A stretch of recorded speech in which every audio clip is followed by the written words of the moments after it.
Hi, one and all. This is Fran Windler with Student Outreach and Athletic Engagement at Kaskaskia College, and today we are going to tackle the job opportunity and subject of engineering. So we are here with Professor Michael Geiger, and he's going to talk with us a little bit about the industry. So can you tell us how long you've been at KC and what exactly is your job position and title here? Yeah, so I've been at KC since fall of 2019, started in August, and my position here is Assistant Professor of Math, Physics, and Engineering. And in my position here, I'm also the Pre-Engineering Program Coordinator and sponsor of the Kaskaskia Engineering Association Club. Okay, awesome. So when we hear students say they want to be an engineer, can you kind of tell us what are all the job fields that they could do as engineering? You know, you hear different segments. What exactly, in a nutshell, are the different areas of engineering? So engineering is a very broad profession. Generally, engineers design systems to solve problems. So they analyze systems, they build them, and they test them. Different disciplines of engineering include, big picture would be civil, electrical, mechanical, industrial. There's a whole lot of subsets of engineering disciplines within them.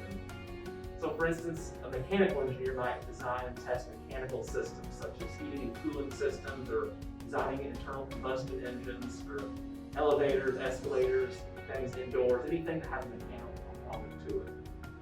An electrical engineer designs electrical systems or communication systems, so radars, even your phone signaling, circuit boards, even circuits that power your computers or home appliances, anything within an electrical area of an electrical engineer's alley. A computer engineer is a subset of electrical engineering, and they design computer systems, often hardware and software, both, the integration of the two.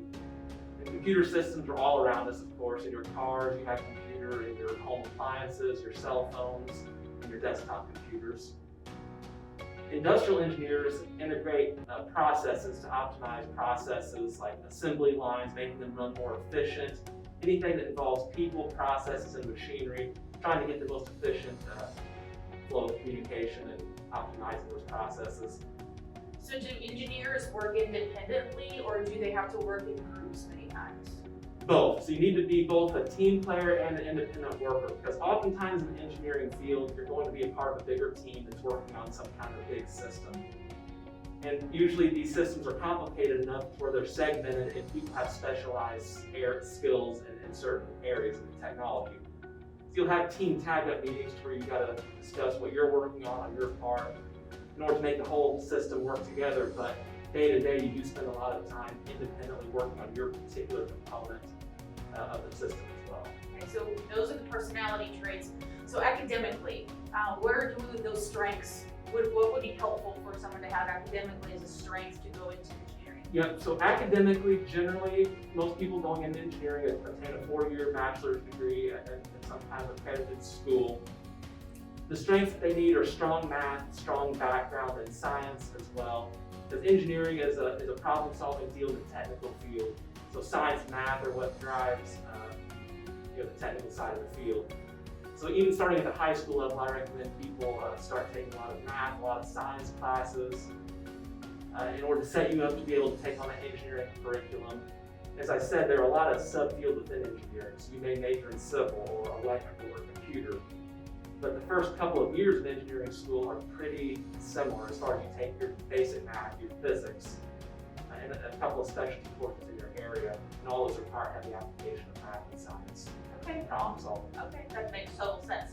So if a student is looking to get into engineering and they possess those traits, they have that academic background, what are the things that they can do real world, maybe before getting into the field? Can they shadow anywhere? Are there any opportunities that are available to them to see if they really like it before actually entering it, or is that a possibility? Certainly. So I recommend most students do some kind of internship or job shadowing, especially during the undergraduate. It can be any of the first 4 years of school, where you go and find a company and you try to either shadow them for a day, and even internships work in that you can work a couple of months either over a summer or part-time in a particular field you think you're interested in. And oftentimes, if it's a good fit for both the applicant and the employer, it can lead to a full-time job down the road. as well. Apart from the internships, also getting involved with different engineering, maybe clubs or projects or activities. For instance, we have an engineering club here at KC where I recommend all of our students join and participate. We do a little bit of design project work, we visit engineering companies, we visit universities. And any kind of experience like that can just show employers that you're motivated to be an engineer, and also you're learning as you go through school what it's like to be an engineer.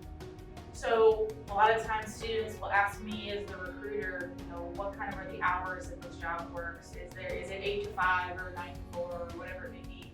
So do engineers have set hours or does it vary? It would vary depending on the particular company that you're going to work for as well as the industry, but in my experience, most friends, colleagues I have in engineering discipline, as well as myself when I was an engineer, it was pretty traditional hours, at 8 to 5, Monday through Friday. Back when I worked in industry, I rarely worked more than 40 hours a week. However, I have friends that sometimes work 50 and 60 if there's a lot of projects to do at the time. Depending on where you're at in the business cycle, if you're funded for a lot of work and your company has a lot of jobs they've taken on and they're understaffed, you may have to put in more hours to get the job done, but other times you might not. So it totally depends on the company that you're going to, but expect to work probably a traditional day shift schedule. So what's the most valuable lesson you learned in the industry or as an instructor now, or both?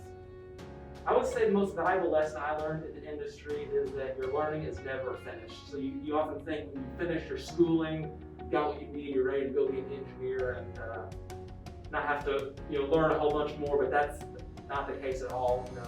What you learn in school is only the beginning, the building blocks of what it takes to actually be a practicing engineer.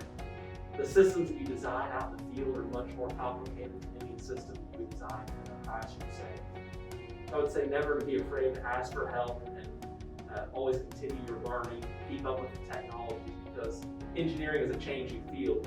As society continues to progress, engineering you require also needs to progress along with it. I don't think there was a single day that passed that I didn't learn something new on the job when I worked as an engineer. So I would say that would be the most valuable lesson. Okay. So in your opinion, I know we have lots of agreements with some other institutions that partner with us with KC. Can you touch a little bit on that, of why someone would want to start their engineering career here at KC? Sure. So as a student, I actually started my career in engineering at KC as well. I went through the program and then went to SIU Edwardsville. We have an excellent 2+2 agreement with them. You can transfer in as a junior, you can only fastest transfer. We also have agreements with SIU Carbondale, 2+2 agreement with Greenville University. And we have additional transfer agreements in place with University of Illinois and Missouri Universities of Science and Technology. So most of our students attend one of those schools. Again, when I was a student here, I transferred to Edwardsville, and then I continued and found myself very well prepared for the curriculum here. And that was the same case with all of my friends that I met at KC. And I would also say just about attending KC that you meet a lot of your best friends because we have smaller class sizes.